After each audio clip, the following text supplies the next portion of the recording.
ધોરણ 11 chapter number 6 સપુષ્પી વનસ્પતિઓની અંતસ્થ રચના। અત્યાર સુધી મિત્રો આપણે વનસ્પતિ પેશીના પ્રકારોનો અભ્યાસ કર્યો।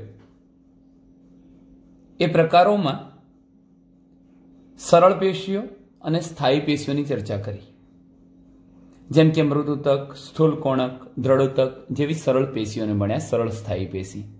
અને ત્યાર પછી અન્નવાહક અને જલવાહક જેવી જટિલ સ્થાયી પેશીઓને ભણ્યા। એ પહેલા આપણે વર્ધનશીલ પેશીઓનો પણ અભ્યાસ કરી ચૂક્યા છીએ। તો એનો અર્થ એ થયો કે અત્યાર સુધી વનસ્પતિઓમાં જોવા મળતી તમામ પેશીઓનો આપણે અભ્યાસ કરી ચૂક્યા। હવે આજે જે અભ્યાસ કરવો છે પેશીતંત્ર, આ ટોપિક આપણા માટે ખૂબ મહત્વનો છે। કેમ? કારણ કે પેશીતંત્રમાં હું 3 પ્રકારના પેશીતંત્રો તમને સમજાવીશ। આ 3 પ્રકારના પેશીતંત્રો વારંવાર પુનરાવર્તિત થશે 6 પ્રશ્નોમાં। જેમ કે એકદળી વનસ્પતિનું પ્રકાંડ, દ્વિદળી વનસ્પતિનું પ્રકાંડ, એ રીતે એકદળીનું મૂળ, દ્વિદળીનું મૂળ, એકદળીનું પર્ણ, દ્વિદળીનું પર્ણ, આ ટોટલ જે 6 પ્રશ્નો થયા એમાં વારંવાર 3 પ્રકારના પેશીતંત્રો આવવાના જ છે। એટલે ધ્યાનથી સમજજો। પેશીતંત્રની વાત કરીએ તો મિત્રો પેશીતંત્ર એટલે શું? તો તમે જાણો છો કે પેશીઓ ચોક્કસ કાર્ય કરવા માટે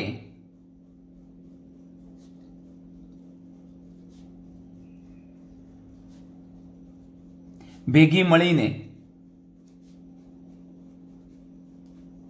શું બનાવે છે? પેશીતંત્ર। જુદી જુદી પેશીઓ કાં તો એક જ પ્રકારની પેશી પણ હોઈ શકે, પણ પેશીઓ ચોક્કસ કાર્ય કરવા માટે ભેગી મળીને પેશીતંત્ર બનાવે છે। હવે મિત્રો તમે એ પણ જાણતા હશો કે આ પેશીઓની રચના અને કાર્ય પણ તેમના સ્થાન પર આધારિત છે। આ યાદ રાખજો, પેશીઓની રચના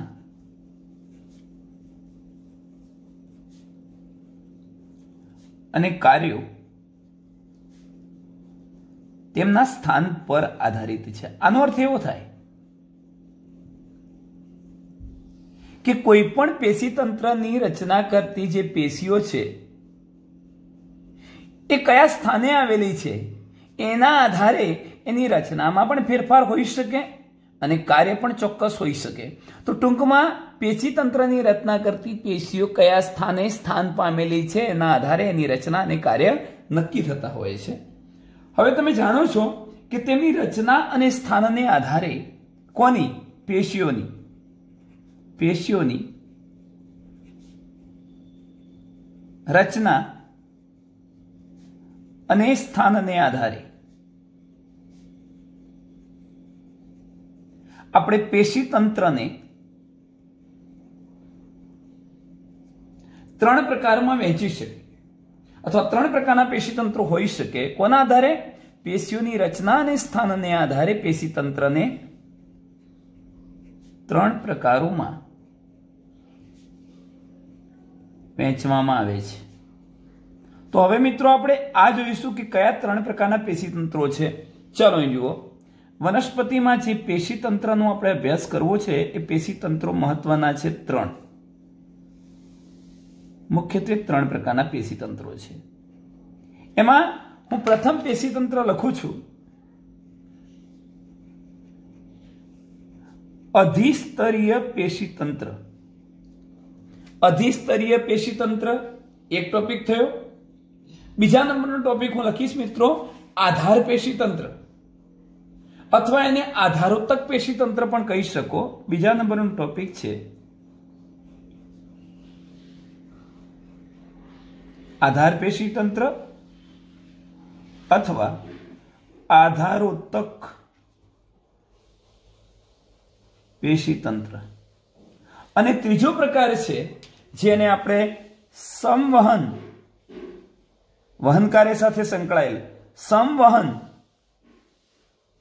પેશીતંત્ર, સંવહન પેશીતંત્ર, અથવા એના માટે બીજો શબ્દ છે વાહક પેશીતંત્ર।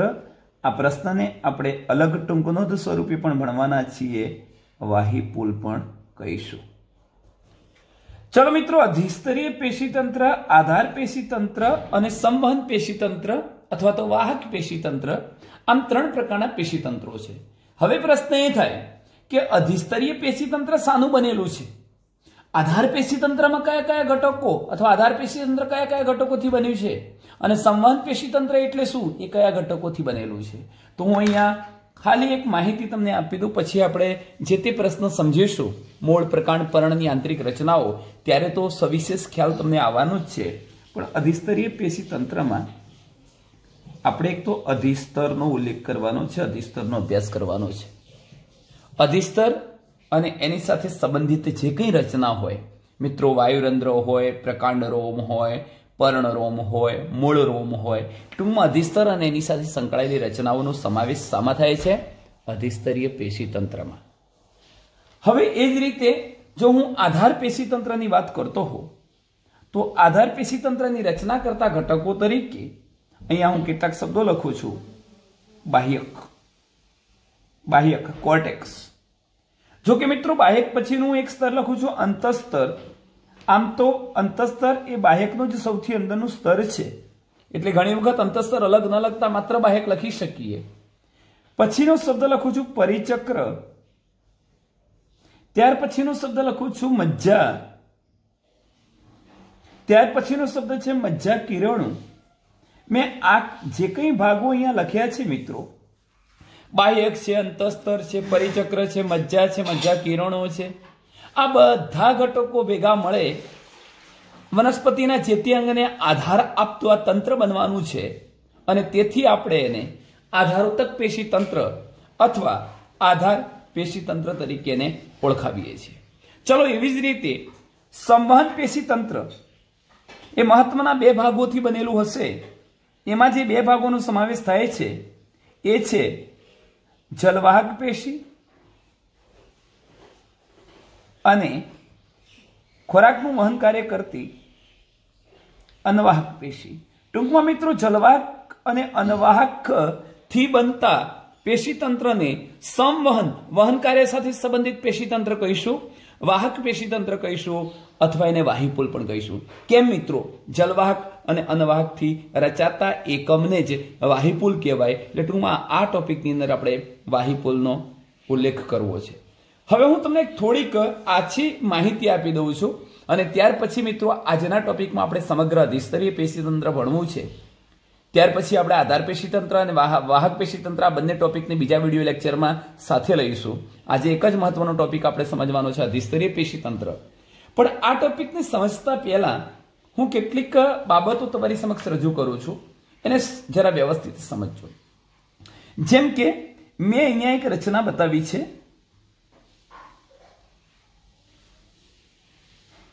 આ માની લો કે પ્રકાંડ છે. પ્રકાંડ, હું એની બાજુમાં એક બીજી રચના બતાવું છું. એ મૂળ છે, જે ખાસ કરીને જમીનની અંદર હોય. આ મૂળ છે. અને વનસ્પતિનું ત્રીજું એક અંગ બતાવી દઉં છું. એ પણ તમે જાણો છો કે હું આ પ્રકારે પર્ણ બતાવું છું. આ ત્રીજું અંગ પર્ણ બતાવ્યું.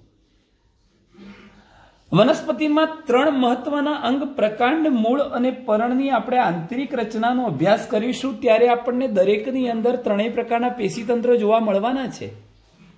હવે મિત્રો એ બાબત પણ બરોબર ધ્યાનથી સમજી લો કે મૂળ અને પ્રકાંડ આ બંને નળાકાર રચનાઓ છે. અને જો નળાકાર રચનાઓનો આપણે બ્લેડ વડે આડછેદ લઈએ તો તે આપણને કેવો દેખાશે? ગોળ. આ છેદ કેવો દેખાવાનો? ગોળ. જેમ કે હું એને હાઇલાઇટ કરી અહીંયા બતાવું છું. મેં આ રચના બતાવી, મૂળ પ્રકારનો આડો છેદ લઈશ તો મને ગોળ આકારનો દેખાવાનો છે, આ પ્રકારનો. પણ જો હું પર્ણનો છેદ લઈશ તો મિત્રો તમે જાણો છો કે પર્ણ હંમેશા આ રીતે પૃષ્ઠપક્ષ બાજુથી ચપટું અંગ છે. ચપટું અંગ એનો મતલબ કાગળ જેવું અંગ છે. અને તેથી શું થાય? એને બે સપાટી હોય. ઉપરની સપાટી એ ઉપરી અધિસ્તર કહેવાય અને નીચેની સપાટી એ અધ અધિસ્તર કહેવાય. પર્ણને હંમેશા બે અધિસ્તર હોય, બે સપાટી હોય. એટલે હું જ્યારે એની આકૃતિ દોરીશ પર્ણની, આપણે સમજીશું ત્યારે હું આ પ્રકારની આકૃતિ દોરીશ. આ ઉપરી અધિસ્તર અહીંયા બતાવીશ, અહીંયા અધ અધિસ્તર બતાવીશ, બે અધિસ્તર બતાવીશ મિત્રો. તો મારો કહેવાનો આશય એવો છે કે જ્યારે મૂળ અને પ્રકાંડની વાત હશે, ભલે એકદળી વનસ્પતિ કે દ્વિદળી, તો બધા જ છેદ આવા ગોળ આવશે, અને પર્ણ હશે તો બધા જ છેદ આવા ચપટા બે અધિસ્તર વાળા આપણે બતાવીશું. મિત્રો એ યાદ રાખો કે મૂળ અને પ્રકાંડમાં અધિસ્તર એક જ હોય, બે ન હોય. અહીંયા કારણ કે બે સપાટી હતી, અહીંયા એવું નહીં, નળાકાર અંગ હોય એટલે ફરતે આખી એક જ સપાટી થાય. આ નળાકાર અંગ, પેન નળાકાર અંગ છે તો ફરતે એક જ સપાટી. અને આમે હું તમને વ્યાખ્યામાં કહીશ કે અધિસ્તરીય પેશી તંત્રમાં અધિસ્તરનો સમાવેશ થાય. અધિસ્તર એટલે શું? તો કોઈ પણ વનસ્પતિ અંગનું સૌથી બહારની બાજુએ આવેલું સ્તર એને અધિસ્તર કહેવાય. બીજી રીતે કહેવું હોય તો વનસ્પતિના જે તે અંગને આવરી લેતું સૌથી બહારનું સ્તર એને શું કહેવાય? અધિસ્તર. તો ટૂંકમાં અધિસ્તર અહીંયા મૂળ અને પ્રકાંડમાં જે નળાકાર રચનાઓ છે ગોળછેદમાં તે એક જ દેખાશે, અને આપણે જો આની વાત કરીશું પર્ણની તો અધિસ્તર ત્યાં બે દેખાશે. હવે મિત્રો તમે આ બાબત સમજો જરા ધ્યાનથી કે માની લો કે હું આ મૂળ પ્રકાંડનો આડો છેદ નથી લેતો અને ઊભો છેદ લઉં છું, તો મને મૂળ અને પ્રકાંડનો ઊભો છેદ આવો દેખાશે, આ પ્રકારનો. આ માહિતી એટલા માટે જરૂરી છે કે આ સમજી લેશો તો એના આધારે તમને દરેકે દરેક પ્રશ્ન સમજવામાં તકલીફ નહીં પડે. તો હવે જુઓ, સર્વપ્રથમ હું શરૂઆત કરીશ. બરોબર ધ્યાન રાખજો કે મૂળ પ્રકાંડ આ બંને રચનામાં અહીંયા એક્ઝેક્ટ કેન્દ્ર ભાગની હું વાત કરું તો કેન્દ્ર ભાગે મૃદુતક કોષોથી બનેલો એક પ્રદેશ આવેલો છે, અને એને આપણે સામાન્ય રીતે મજ્જા તરીકે ઓળખાવીએ. અત્યારે ખાલી નામ નિર્દેશન કરવા પૂરતું જ હું આ બાબત સમજાવીશ તમને, અને અહીંયા લખું છું, નામ નિર્દેશન કરું છું મજ્જા. તો એનો મતલબ એ થયો મિત્રો કે આડા છેદમાં કેન્દ્ર ભાગે અહીં દેખાયો, ઊભો છેદ લઈએ છીએ તો પણ એ કેન્દ્ર ભાગે જશે, એટલે અહીંયા જશે. એનો મતલબ હું ખાલી એક લીટી દોરી દઉં છું જેથી કરીને તમને એક અંદાજ આવી જાય. આ બ્લેક પેનથી એક વચ્ચે લીટી દોરું છું, એ ભાગ કોનો થઈ જવાનો? વચ્ચેનો ભાગ મજ્જાનો થઈ જવાનો. આ કોણ છે? મજ્જા છે. ઓકે, મજ્જા અથવા ગર. હવે આને છોડી દો, કારણ કે મજ્જા તો ભાગ કોનો છે? આધાર પેશી તંત્રનો. મારે એનું વર્ણન લેવું નથી. મારે વર્ણન કોનું લેવું છે? અધિસ્તરીય પેશી તંત્રનું. અધિસ્તરીય પેશી તંત્રમાં કોણ સમજવું છે? અધિસ્તરને. પણ મિત્રો આને સમજીએ પહેલા આ બધા ભાગો ક્યાં હોય એ તો જાણવું અગત્યનું છે જ. તો હવે તમે જુઓ, હું અહીં બ્લેક પેનથી બતાવું છું. વનસ્પતિ અંગને આવરી લેતું સૌથી બહારનું આ જે સ્તર છે એને અધિસ્તર કહેવાય, અને એ અધિસ્તર સાથે સંકળાયેલી જે રચનાઓ છે એનાથી બનતા તંત્રને અધિસ્તરીય પેશી તંત્ર કહેવાય. તો નામ નિર્દેશનમાં અહીં લખું છું કે અધિસ્તર છે. જો મારે ઊભા છેદમાં બતાવવું છે તો હું અધિસ્તરને આ રીતે બતાવી શકીશ. અધિસ્તર છે મિત્રો. ઊભો છેદ નળાકાર છે. તમે એમ ના સમજતા કે અહીંયા બે અધિસ્તર થયા. નળાકાર રચના છે ફરતે, એટલે હું શું કરીશ? આ નળાકાર રચનામાં આટલો ભાગ બતાવું છું, અહીં બતાવું છું, એટલે અહીં મારે અધિસ્તર બતાવવું જ પડે. અધિસ્તર છે આખું એક જ અધિસ્તર સળંગ નળાકાર રચનામાં. તો આ રચના થઈ ગઈ મિત્રો અધિસ્તર.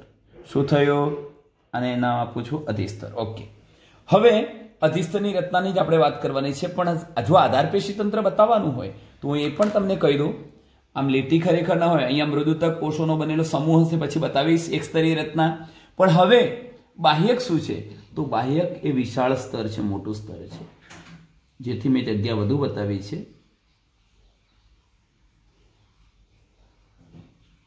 તો આ જે બીજા નંબરનું સ્તર થયું આ એ છે બાહ્યક. બાહ્યક, અને ત્યાં મૃદુતક કોષોનો બનેલો વિશાળ બહુસ્તરીય પ્રદેશ આવેલો હશે. એની ચર્ચા પછી કરીશું. જો મારે અહીં બતાવવું હોય તો મિત્રો હું બતાવી શકું. આ બાહ્યક થયું, અધિસ્તર પછીનું સ્તર. આ બાહ્યક થયું, અધિસ્તર પછીનું આ સ્તર કયું થયું? બાહ્યક થયું. ચલો, હવે મારે બાહ્યક પછી અંતસ્તર બતાવવું છે. હું અંતસ્તરને પણ રેડ પેનથી બતાવું છું. આ પણ એક સ્તરીય, મોટા ભાગે એક સ્તરીય રચના હોય છે. મૃદુતક કોષોથી બનેલી રચના, બાહ્યકની સૌથી અંદરની બાજુ આવેલી રચના છે. તો હું જેને ત્રીજો નંબર આપું છું, આ પહેલો નંબર આપ્યો તો બીજો અને ત્રીજો નંબર આપું છું, એ થઈ જવાનું અંતસ્તર. અંતસ્તર. જો મારે એને અહીંયા બતાવવું છે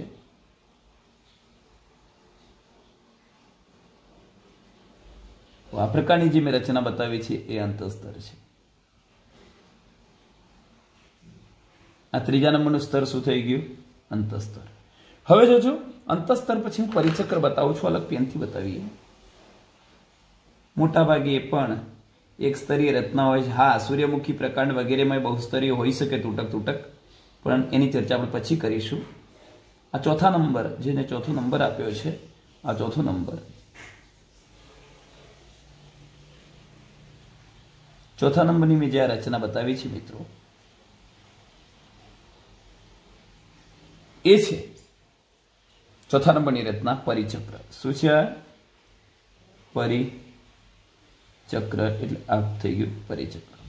હવે મિત્રો પરિચક્ર પછી મજ્જા તો મેં લઈ લીધું છે, આ મજ્જા કેન્દ્રસ્થ ભાગ હતો એ લખી દીધો। મજ્જા કિરણો, જેની ચર્ચા આપણે પછી કરીશું। પણ જો મારે અનવાહક અને જલવાહક પેશીઓની વાત કરવી હોય, જો અનવાહક અને જલવાહક પેશી, ધારો કે હું અહીંયા આ પ્રકારની અનવાહક પેશી બતાવું છું, માની લો કે અનવાહક પેશી દોરી મેં, આ અનવાહક પેશી દોરી, સમજો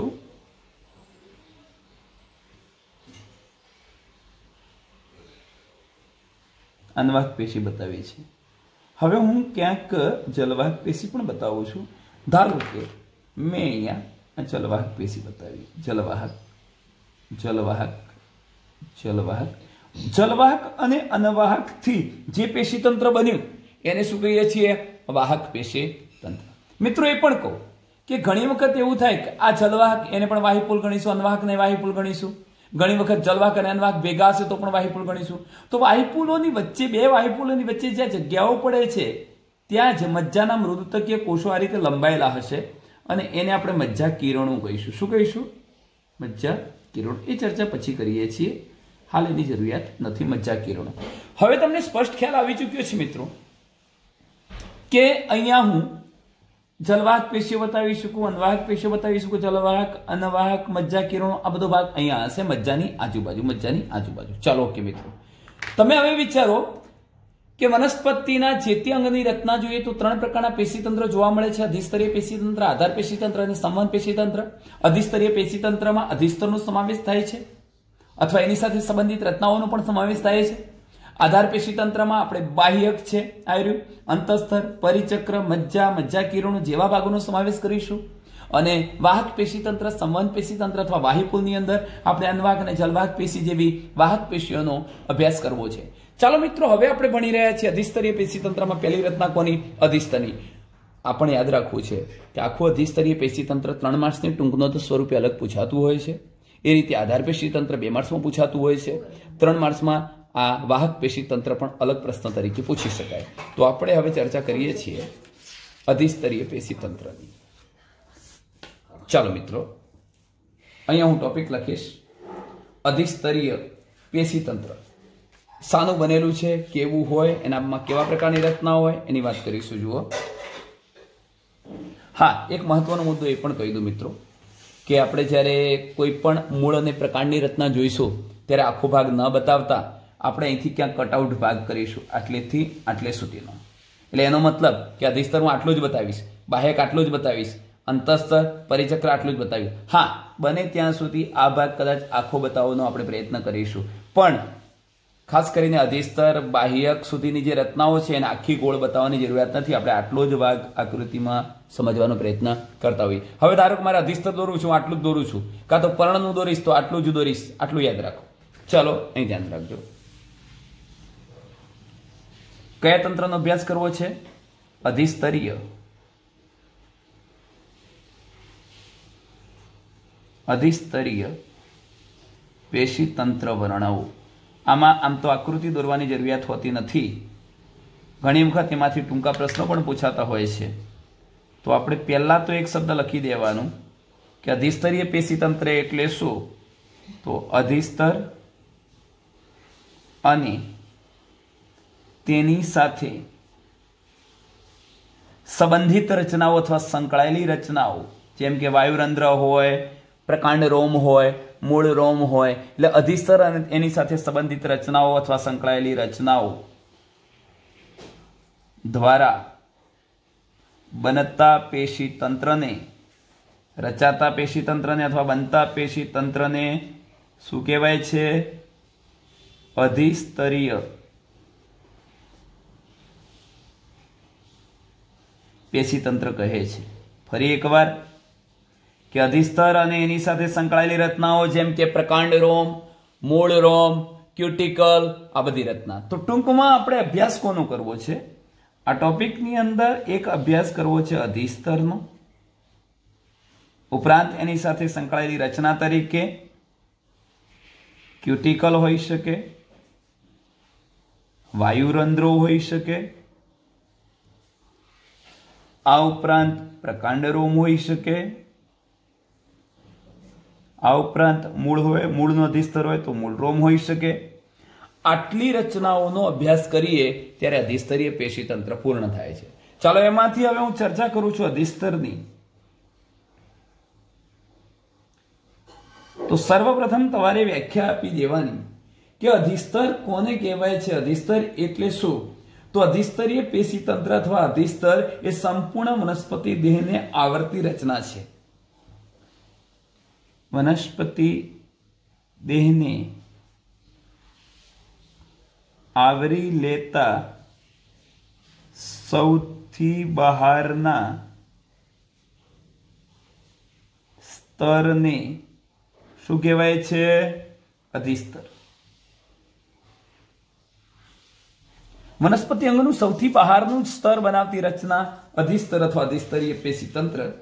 જેમાં મેં તમને કહ્યું કે અધિસ્તરીય પેશીતંત્રની અંદર અધિસ્તરીય કોષોનો સમાવેશ થાય, ક્યુટિકલનો સમાવેશ થાય, પ્રકાંડ રોમનો સમાવેશ થાય, મૂળ રોમનો સમાવેશ થાય, આ બધી રચનાનો સમાવેશ થાય છે.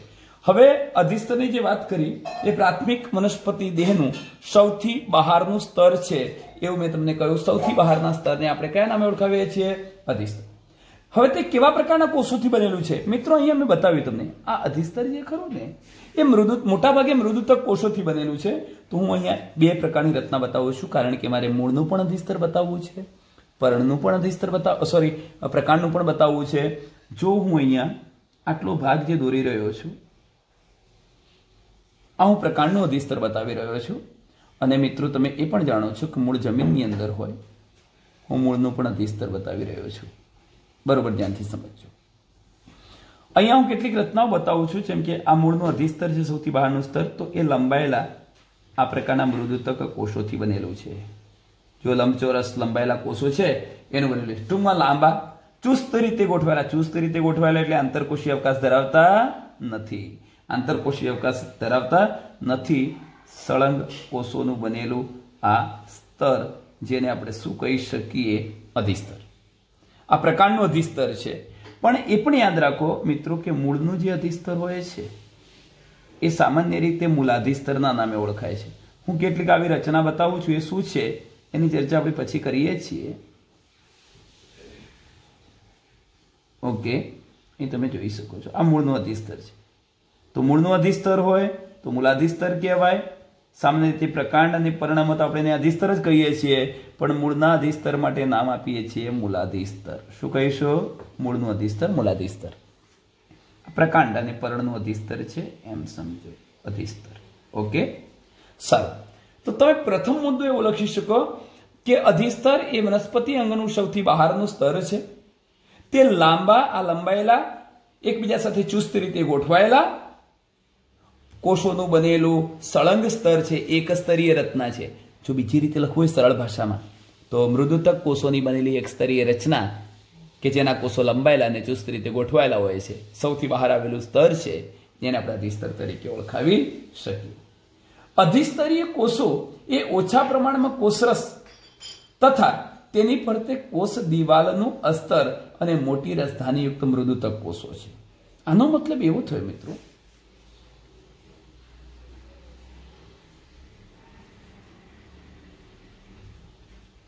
અધિસ્તરીય કોષોમાં એક તો કોષરસનું પ્રમાણ ઓછું હોય છે, કોષરસ ઓછો હોય છે.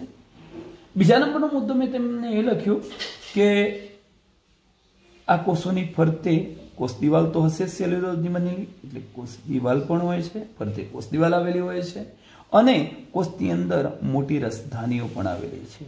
તો મોટી રસધાની ધરાવતા મૃદુતક કોષોથી બનેલી રચના અધિસ્તરીય કોષો અથવા અધિસ્તર તરીકે ઓળખાય. ફરી કહું છું કે અધિસ્તરીય કોષો કેવા છે, જેમાં કોષરસ કોષો છે, એની ફરતે કોષ દિવાલ આવેલી છે, મોટી રસધાનીવાળા મૃદુતક કોષો છે. આવા મૃદુતક કોષો લંબાયેલા છે, ચુસ્ત રીતે ગોઠવાયેલા છે, એક સ્તરીય સળંગ રચના બનાવે છે, સૌથી બહારનું સ્તર બનાવે છે, જેને આપણે શું કહીએ છીએ, અધિસ્તર. હવે મિત્રો અધિસ્તરની બહારની બાજુએ ઘણીવાર મીણયુક્ત જાડું સ્તર જોવા મળે છે અને જેને આપણે ક્યુટિકલ કહીએ. હું આ રીતના બતાવું છું.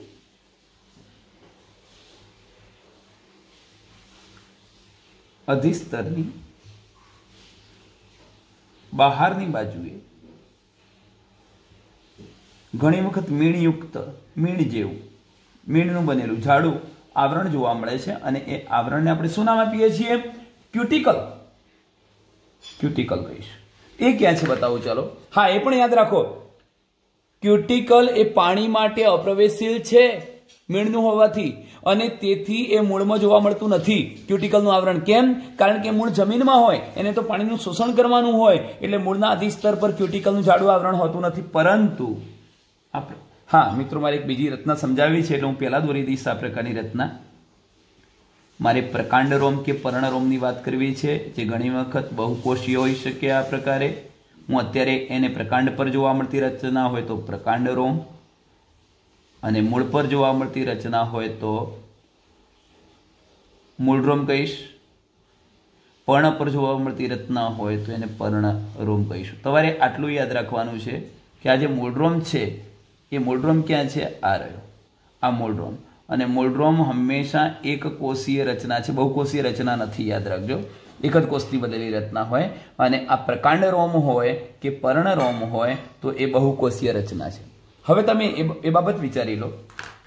મિત્રો, તમે જાણો છો કે ખાસ કરીને પર્ણ જેવા જે અંગ છે, અહીંયા હું બતાવું કે આ પર્ણ છે અને પર્ણને બે અધિસ્તર હતા, ઉપરનું અને નીચેનું અધિસ્તર.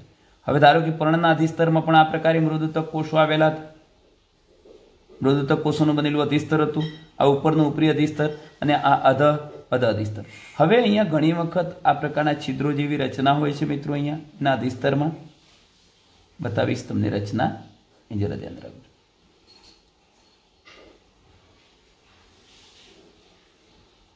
અત્યારે મેં માત્ર એક એક છિદ્ર બતાવ્યું છે, અહીંયા છિદ્ર બતાવ્યું, અહીં છિદ્ર બતાવ્યું છે. મિત્રો, એ યાદ રાખો કે પર્ણના અધિસ્તર પર જોવા મળતા અસંખ્ય છિદ્રો હશે, એને આપણે વાયુરંધ્ર કહીશું. અને આ વાયુરંધ્રનું કાર્ય શું છે? પર્ણની અંદર કે પ્રકાંડમાં કે વગેરે જગ્યાએ જે પાણી રહેલું છે એને વરાળ સ્વરૂપે, બાષ્પ સ્વરૂપે આ પર્ણરંધ્ર ખુલી જતા પાણી વરાળ સ્વરૂપે વાતાવરણની અંદર વ્યય પામે છે. આ યાદ રાખજો. હું આ કાર્ય કેમ આની સાથે લઉં છું, બરાબર ધ્યાનથી સમજી લો કે પ્રકાંડ અને પર્ણની સપાટી પર જોવા મળતા અસંખ્ય સૂક્ષ્મ છિદ્રોને આપણે શું કહીએ છીએ? વાયુરંધ્રો. અને પર્ણ પર હોય ત્યારે આપણે વાયુરંધ્રને પર્ણરંધ્ર પણ કહી શકીએ. હવે પર્ણરંધ્ર બાષ્પોત્સર્જનની ક્રિયા સાથે સંકળાયેલા છે.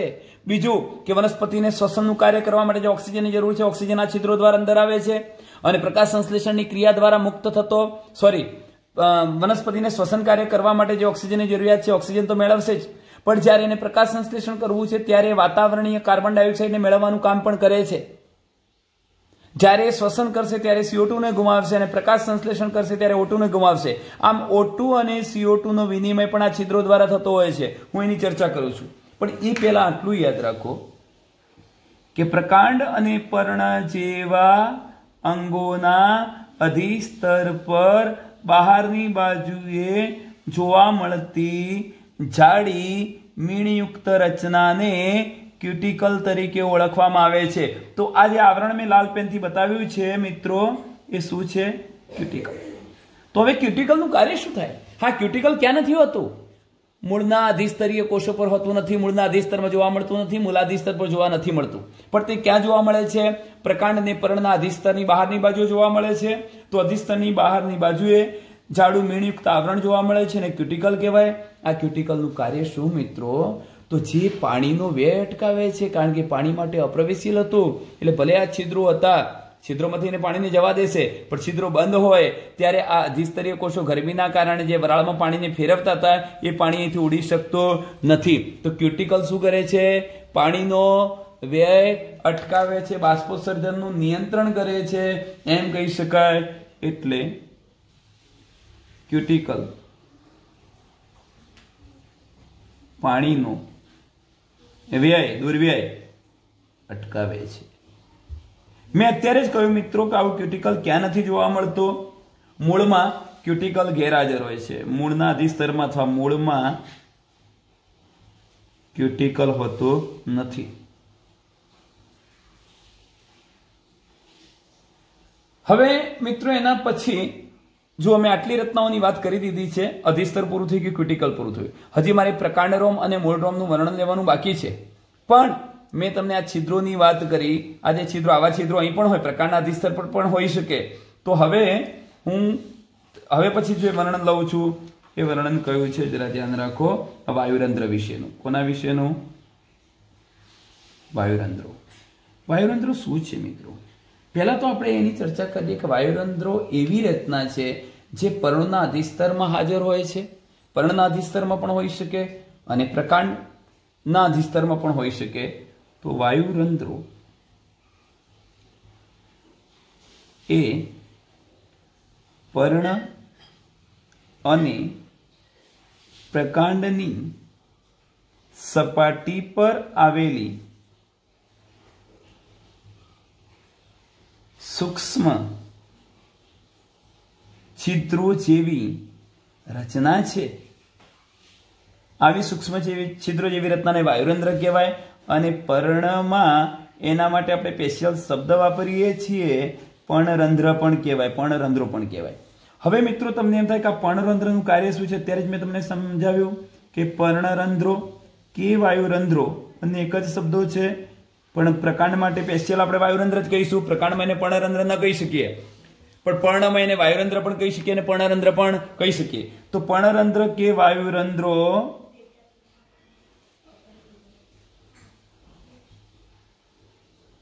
બાષ્પોત્સર્જનની ક્રિયા સાથે સંકળાયેલ છે.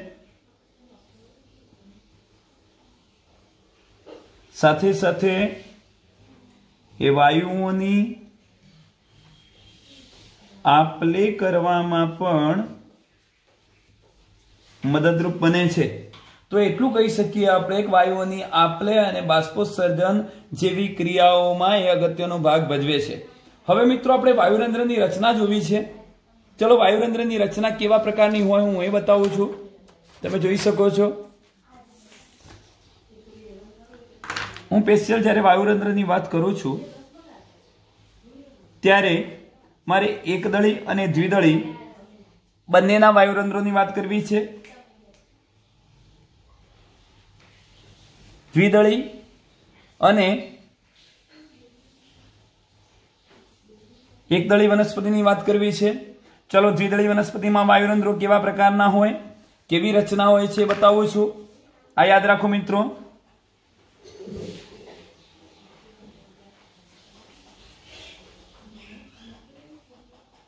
દ્વિદળીમાં મેં આ વૃક્ક કે મૂત્રપિંડ આકારનો એક રક્ષક કોષ બતાવ્યો છે. દ્વિદળી વનસ્પતિમાં મેં આ રક્ષક કોષ બતાવ્યો છે મૂત્રપિંડ આકારનો, વૃક્કાકાર. એવી રીતે હું બીજો રક્ષક કોષ બતાવું છું. આ મેં 1 અને 2 આ જે બે રચનાઓ બતાવી રક્ષક કોષો છે.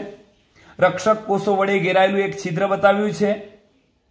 આ છિદ્ર અથવા એવું ના કહેવું હોય તો આ વાતરંધ્રીય છિદ્ર છે. લખી દઉં છું, વાતરંધ્રીય છિદ્ર એટલે વાયુરંધ્રની રચના કરતું છિદ્ર. અને છિદ્રની ફરતે બંને જે કોષો બતાવ્યા એને આપણે રક્ષક કોષો કહીશું. દ્વિદળી વનસ્પતિમાં રક્ષક કોષો કેવા આકારના છે? તો વૃક્ક એટલે મૂત્રપિંડ આકારના વૃક્કાકાર રક્ષક કોષો છે. ઘણી વખત મિત્રો આ રક્ષક કોષોની અંદર હરિતકણો પણ આવેલા હોઈ શકે. રક્ષક કોષો હરિતકણો પણ ધરાવે છે. અને એક મહત્વનો પોઈન્ટ તમને એ કહી દઉં કે આ રક્ષક કોષોની છિદ્ર તરફની જે દિવાલ હતી, આ છિદ્ર, આ રક્ષક કોષની આખી આ દિવાલ છે, પણ ખાસ કરીને કઈ દિવાલ? છિદ્ર તરફની દિવાલ. તો આ રક્ષક કોષોની છિદ્ર તરફની જે દિવાલ છે એ જાડી સ્થૂલિત હોય છે, સ્થૂલન પામેલી. આ પ્રકારની જાડી દિવાલ. એનું પણ રીઝન છે મિત્રો, હું તમને સમજાવું છું પછી. પણ રક્ષક કોષોની છિદ્ર તરફની દિવાલ જાડી હોય છે, સ્થૂલન પામેલી હોય છે, જ્યારે બહાર તરફની દિવાલ પાતળી હોય છે. હવે તમે એક બાબત વિચારો છો કે જ્યારે આ રક્ષક કોષોની અંદર પાણી પ્રવેશે છે રક્ષક કોષો આસુન બનવાના, ફૂલવાના, ત્યારે પાતળી દિવાલો તણાવ અનુભવશે, આમ બહારની તરફ દૂર જશે, અને અંદરની દિવાલો ઓછો તણાવ અનુભવશે, પરિણામે આખું વાયુરંધ્ર ખુલી જશે, અંદરનું જે પાણી હતું એ વરાળ સ્વરૂપે બહાર જશે. એટલે આખું પર્ણની સપાટી પર કે પ્રકારની સપાટી પર આવેલું જે છિદ્ર છે એ આમ ખુલી જતા પાણી વરાળ સ્વરૂપે બહાર જાય છે, બાષ્પસર્જનની ક્રિયાનું નિયમન કરે છે. હવે એ જ રીતે મિત્રો એ યાદ રાખો કે એની આજુબાજુ કયા કોષો હશે. તો અત્યારે જ મેં તમને સમજાવ્યું હતું કે આજુબાજુ તો તમને ખબર છે આ બધા અધિસ્તરીય કોષો છે. આ વાયુરંધ્ર થઈ ગયું, એની આજુબાજુ અધિસ્તરીય કોષો. તો હું આ પ્રકારના અનિયમિત આકારના અધિસ્તરીય કોષો બતાવી શકું. જો આપણને આ પ્રકારનો પ્રશ્ન પૂછાય છે કે દ્વિદળી વનસ્પતિમાં વાયુરંધ્રની રચના, તો આટલી આકૃતિ દોરવી પડશે. હું આ કોષોને શું નામ આપીશ? અધિસ્તરીય કોષો. ચાલો મિત્રો, બંને બાબતોને મેં અલગ પાડી છે. હવે હું એકદળીની વાત કરું છું. તો એકદળી વનસ્પતિઓમાં પણ રક્ષક કોષો હોય છે, પરંતુ એ રક્ષક કોષો આવા ડંબેલ્સ આકારના હોય છે.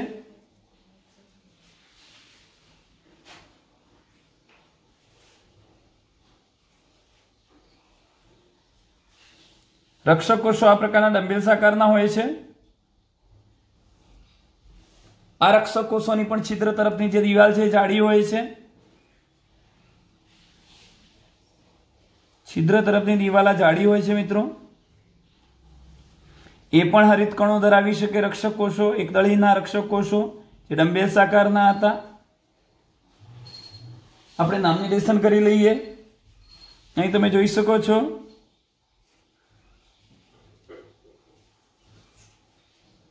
રક્ષક કોષો છે.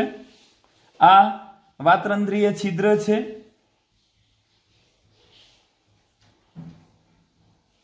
વાતરંધ્રીય છિદ્ર મહત્વનો પોઈન્ટ એ છે કે હું આજે બતાવું છું આના અધિસ્તરીય કોષો, જેમ અહીં બતાવ્યા હતા અધિસ્તરીય અનિયમિત આકારના અધિસ્તરીય કોષો, પણ અહીંયા એવું નથી. એકદળી જેવી વનસ્પતિઓમાં, ઘાસ વર્ગની વનસ્પતિમાં જે પર્ણરંધ્રો આવેલા છે એની ફરતે જોવા મળતા અધિસ્તરીય કોષો છે એ ચોરસ કે લંબચોરસ આકારના હોય છે. સાથે સાથે તમને એ કહી દઉં કે કેટલાક અધિસ્તરીય કોષો વિશિષ્ટીકરણ પામી જઈને આવો ત્રિકોણાકાર ધારણ કરી લેશે, અને એને આપણે સહાયક કોષો કહીએ છીએ. આજે લાલ પેનથી બતાવ્યા એ સહાયક કોષો. હવે એના વર્ણન તરફ જઈશું મિત્રો. જુઓ, યાદ રાખો, વર્ણનમાં આપણે એવું કહી શકીએ કે વાયુરંધ્ર બાષ્પોત્સર્જન અને વાયુઓની આપલેની ક્રિયા સાથે સંકળાયેલા છે. દ્વિદળી વનસ્પતિમાં દરેક વાયુરંધ્ર બે વાલ આકાર કે વૃક્ક આકારના કોષોનું બનેલું છે, જેને રક્ષક કોષો કહેવાય, જેઓ વાયુરંધ્રીય છિદ્રની ફરતે આવેલા છે. એકદળી વનસ્પતિની વાત કરું અથવા ઘાસ પ્રકારની વનસ્પતિની વાત કરું તો રક્ષક કોષો ડંબેલ્સ આકારના છે. રક્ષક કોષોની બહારની દિવાલો, આ બહારની જે દિવાલો હતી છિદ્રથી દૂરની દિવાલો એ પાતળી છે, જ્યારે છિદ્ર તરફની અંદરની જે દિવાલો હતી એ જાડી સ્થૂલન પામેલી છે. રક્ષક કોષો હરિતકણો ધરાવે છે. પર્ણરંધ્રની ઉઘાડ બંધ થવાની એટલે ખોલ બંધ થવાની ક્રિયામાં કોણ સંકળાયેલા છે? રક્ષક કોષો. જો રક્ષક કોષો એકબીજાથી દૂર જવાના, છિદ્ર તરફની દિવાલ દૂર જવાની તો રંધ્રો ખુલવાના, અને રક્ષક કોષોની છિદ્ર તરફની દિવાલ એકબીજાની નજીક આવવાની તો પર્ણરંધ્ર બંધ થઈ જવાના. ક્યારેક રક્ષક કોષોના સાનિધ્યમાં રહેલા કેટલાક અધિસ્તરીય કોષો એમના આકાર અને કદમાં વિશિષ્ટીકરણ પામી જાય છે, જેઓને આપણે સહાયક કોષો કહીએ છીએ. હવે આટલી રચનાઓ ભેગી થાય મિત્રો. કોણ કોણ? તો વાયુરંધ્ર છિદ્ર. આ વાયુરંધ્ર છિદ્ર હતું એ, પ્લસ એની સાથે કોણ? રક્ષક કોષો, પ્લસ એની સાથે કોણ? આસપાસ રહેલા સહાયક કોષો. આ બધા ભેગા મળે તો બનતી રચનાને વાયુરંધ્ર પ્રસાધન કહે છે. આ ટૂંકો પ્રશ્ન યાદ રાખજો કે વાતરંધ્રીય છિદ્ર, રક્ષક કોષો, સહાયક કોષો જેવી રચનાઓ ભેગી મળે છે એને વાયુરંધ્ર પ્રસાધન તરીકે ઓળખવામાં આવે છે. હવે મિત્રો, વાયુરંધ્રની રચના પૂરી થઈ ગઈ. એક છેલ્લો પોઈન્ટ જ બાકી રહ્યો છે. એ છેલ્લા પોઈન્ટની ચર્ચા કરી દઈએ છીએ આપણે. મેં તમને સમજાવ્યું આકૃતિમાં પ્રકાંડરોમ, પર્ણરોમ પણ હોઈ શકે. આ પર્ણની સપાટી પર પણ આવી બહુકોષી રચના આવેલી હોઈ શકે. પર્ણરોમ કહી શકાય એને, પ્રકાંડ રોમ, પર્ણરોમ અને આપણે મૂળ રોમની વાત કરવી છે. યાદ રાખો કે અધિસ્તરીય કોષો, આ અધિસ્તરના જે કોષો હતા, અધિસ્તરના કોષો એ ઘણા રોમ ધરાવે છે. આ રોમ છે, આ રોમ છે, આ રોમ છે, ઘણા રોમ ધરાવે છે. એમાં આપણે મૂળ રોમની વાત કરીએ.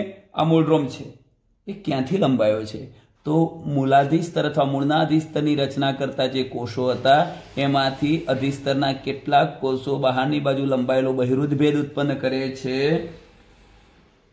એને શું કહેવાય? મૂળરોમ. આ મૂળરોમ ક્યાં હોય? જમીનમાં. અને જમીનમાંથી એ પાણી અને ક્ષારોના શોષણ માટેની સપાટીમાં વધારો કરે છે. કેમ મિત્રો? આખું મૂળ જમીનમાં હતું, આ મૂલાધિસ્તર પણ જમીનમાં, એટલે અહીંથી બધી જગ્યાએ તો પાણી જવાનું જ છે, મૂળની અંદર દાખલ થવાનું, પણ સપાટી આટલી જ હતી. પણ આ મૂળરોમની નિર્માણના કારણે આખી જે સપાટી છે કેવી થઈ ગઈ? વધી ગઈ. એટલે પાણીનું શોષણ અને ક્ષારનું શોષણ પણ વધવાનું. પ્રકાંડ પર રહેલા અધિસ્તરીય જે રોમ છે એને આપણે પ્રકાંડ રોમ કહીશું. પ્રરોતંત્રમાં એટલે કે પ્રરોતંત્ર એટલે પર્ણ અને પ્રકાંડ, એમાં આવેલા જે પ્રકાંડ રોમ કે પર્ણરોમ છે, આયરું પર્ણરોમ, પ્રકાંડ રોમ. આ પર્ણરોમ, આ પ્રકાંડ રોમ.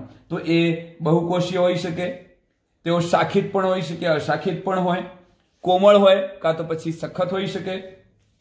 તેઓ ઘણી વખત સ્ત્રાવ, વિશિષ્ટ પ્રકારના દ્રવ્યનો સ્ત્રાવ કરવાનું પણ કામ કરે છે. પ્રકાંડ રોમ બાષ્પોત્સર્જનના કારણે થતો જે પાણીનો વ્યય છે એને અટકાવવામાં મદદરૂપ થાય છે.